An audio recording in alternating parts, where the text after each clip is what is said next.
This is the Miller Philosopher, and today I'm going to do something kind of different.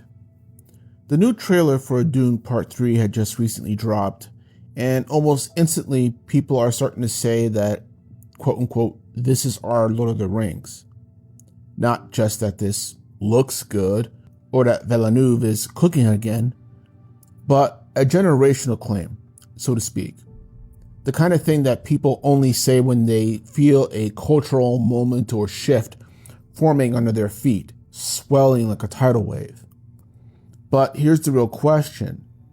Is Dune actually on the verge of becoming this generation's Lord of the Rings? Or are we witnessing just yet another would-be challenger stepping up to the throne only to fall short? Because becoming legendary, truly legendary, takes more than just hype, more than awards, more than a passionate fan base. It takes something deeper, something that hits the culture at exactly the right time, exactly the right moment, with all the factors all in place where they should be, and then after that refuses to leave. I've seen the first two Dune films. I even remember watching the reruns of the 1984 David Lynch version of Dune. And look, the praise for these films is well-deserved. They're immersive, they respect Frank Herbert's themes, they don't feel like corporate content engineered in a boardroom, they feel handcrafted, intentional, and dare I say, even mythic. That's an accomplishment, especially these days in this economy, and especially after COVID. Because for decades, Dune was actually considered impossible to adapt. Dune also has a fan base that is very passionate, just as much as Tolkien's fan base. But here's the interesting part. For people who never read the books or didn't grow up hearing their parents talk about Arrakis the way that they talked about Middle-earth, the Dune films feel new. They're not nostalgia, they're a discovery. They're not something that is saying way back when or something that they remember watching when they were kids. It's fresh, it's new, it's different, and it connects. It hits. And that gives them a different kind of power. And unlike Game of Thrones, the core arc of Paul Atreides is complete. There's no fear of the story outrunning the books and collapsing under its own weight. Villeneuve has a roadmap. He basically has figured out where this is going to end. So on paper, it looks like a no-brainer. Success is guaranteed, there's no question about that. But legendary status? That's different entirely. Because when people compare Dune to Lord of the Rings, they're not just comparing movies. They're talking about comparing a cultural impact. They're comparing myth, a cultural tidal wave, a shock that left an imprint for at least 2 generations of people. Lord of the Rings wasn't just a trilogy. It was a cultural icon and phenomenon. It was lightning in a bottle, as one person said. It transcended fantasy and became modern myth. And what made Lord of the Rings a cultural landmark wasn't just the Oscars or the box office, it was the timing. The early 2000s were still treating fantasy movies like novelty. Swords, sandals, princesses, castles, monsters to defeat. Fun, but never serious. Then Fellowship of the Ring came out and said, no, this is history. Peter Jackson's approach to Middle-earth was like an archaeologist uncovering a lost civilization. Every prop, every costume, every piece of architecture was treated as if it had existed for thousands of years and was just brought back into being.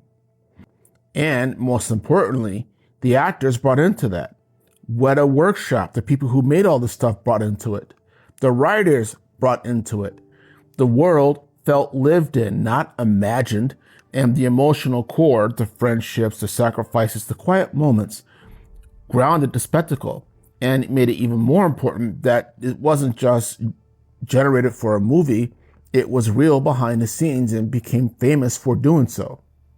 But what truly made Lord of the Rings transcendent was how it expanded the fan base. Suddenly, Tolkien wasn't just for literature nerds. He became a household name. People who had never touched the books started reading them, or even if they hadn't, they knew the name at the very least. Quotes, memes, references, all of them seeped into everyday life. You can't watch an eclipse without someone making a Sauron joke. We had literal species of animals getting named after Tolkien characters. And fan art still floods the internet decades later. And then, of course, you have YouTube and social media channels such as myself that were inspired by them. Lord of the Rings didn't just succeed, it became a shared cultural memory. So, can Dune do the same? It has the ingredients, it has the vision, it has the very successful author who unfortunately passed away, it has momentum. But the real test isn't going to be box office or awards. It's going to be endurance. Will the imagery of Arrakis become instantly recognizable outside the context of the films as the Eye of Sauron? Will its symbols, its language, its themes enter into the cultural bloodstream? Will people reference it as casually as the way they reference Lord of the Rings or even Star Wars or Star Trek without even thinking about it or knowing where it comes from? Will it inspire art, memes, language, or even a sense of cultural identity? Because Lord of the Rings, The Dark Knight, and a handful of others didn't just entertain during the Double O's. They felt sacred. It felt like you were stepping into a church or a cathedral of storytelling when you went to go see these movies in the theaters. And you left somehow feeling changed, or like some divine presence had spoken to you somehow. Dune's themes, however, are different than Lord of the Rings, because Tolkien's Lord of the Rings acknowledges darkness, yet still reaches for hope, embodied by its heroes. However, Dune acknowledges that same darkness, and yet warns you not to follow the heroes at all. One myth uplifts, while the other, while powerful, cautions. Both are powerful, and yet they both also resonate differently. A total 180. So, when younger audiences say that Dune is their Lord of the Rings moment, I get it. They're experiencing something grand, something mythic, something that feels bigger than themselves that has swept them up. But the question isn't whether it feels that way now, it's if that feeling will last after they leave the theaters. Will it last the next day, the next month, the next year, the next 5 years, the next 10 years, the next 30 years? Because for Dune to become legendary, it can't just be pushed by the studios. It can't be manufactured by marketing, and it can't rely on rewards, TikTok, or hype circles. It must take on a life of its own that breathes on its own when no one is talking about it. It has to become part of the culture, part of the language, part of the collective imagination. 25 years from now, it has to be seen and feel like both time in the bottle and also something that still speaks to that current present. And only time will tell whether Dune rises to the level of the GOATs, or if it will just become another beautiful challenger that's washed away by the next cinematic wave that comes into being. Let me know your own thoughts below if you have any. And this is the Middle Earth Philosopher. Have a good day.